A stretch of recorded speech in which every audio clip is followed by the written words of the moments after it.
Assalamualaikum warahmatullahi wabarakatuh. Halo, perkenalkan nama saya Layalia Syahida Apriliani dengan NIM 123704014. Pada video kali ini, saya akan menjelaskan poster dengan judul Mikroplastik di Perairan Indonesia. Pernahkah teman-teman membayangkan bahwa setiap tegukan air, setiap ikan yang kita makan, mungkin saja mengandung partikel plastik yang tak kasat mata? Nah, inilah yang sedang terjadi di banyak perairan Indonesia saat ini. Maka dari itu, mari kita telusuri bersama fakta-fakta mengkhawatirkan tentang mikroplastik di negeri kita ini. Pertama, saya akan membahas mengenai latar belakang.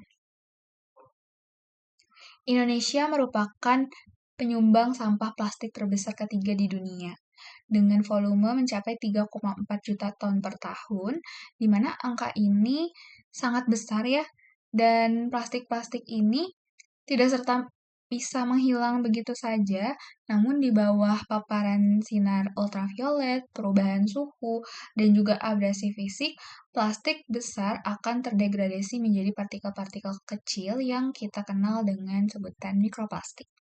Jadi, mikroplastik yaitu partikel plastik berukuran kurang dari 5 mm, dan temuan ilmiah menunjukkan bahwa mikroplastik kini telah ditemukan di hampir seluruh ekosistem sungai di Indonesia.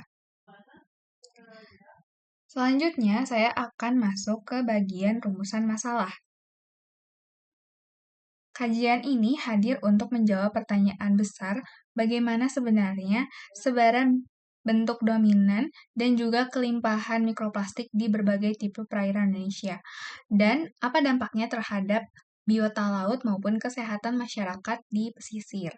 Nah, untuk menjawab pertanyaan tersebut, kajian ini bertujuan untuk memetakan kelimpahan mikroplastik pada air, sedimen, dan juga biota, serta mengidentifikasi bentuk serta jenis polimer yang paling dominan, dan merangkum jalur pajanan mikroplastik ke dalam tubuh manusia. Selanjutnya, untuk bagian metodologi, kajian ini disusun melalui tinjauan literatur terhadap publikasi ilmiah nasional di tahun 2021 sampai 2025, yang mana berfokus pada mikroplastik di perairan Indonesia. Secara umum, studi-studi yang dikaji menggunakan metode purposive sampling dalam pengambilan sampel. Dilanjutkan dengan tahap preparasi berupa destruksi dan pemisahan, serta identifikasi dan analisis partikel mikroplastik. Selanjutnya, untuk siklus dan jalur pajanan mikroplastik. Nah, bagaimana mikroplastik bisa sampai ke tubuh kita? Nah, kita bisa lihat diagram di sini.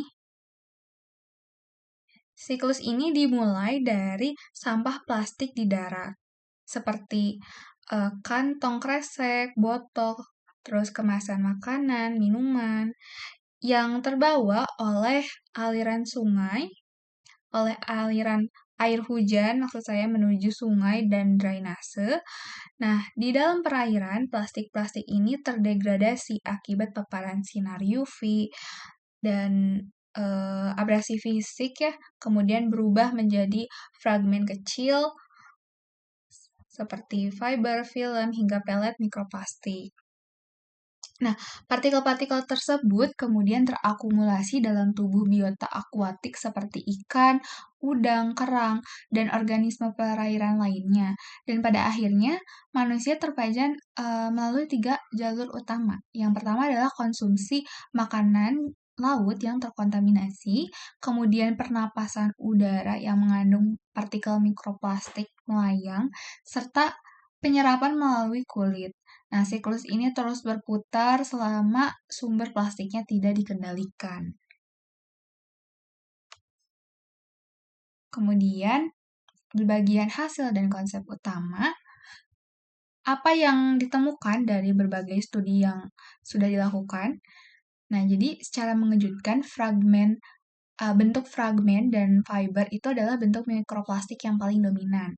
Masing-masing ditemukan di sekitar 90% studi yang dikaji, diikuti oleh bentuk film sebesar 80%, pelet 60%, dan foam 40%.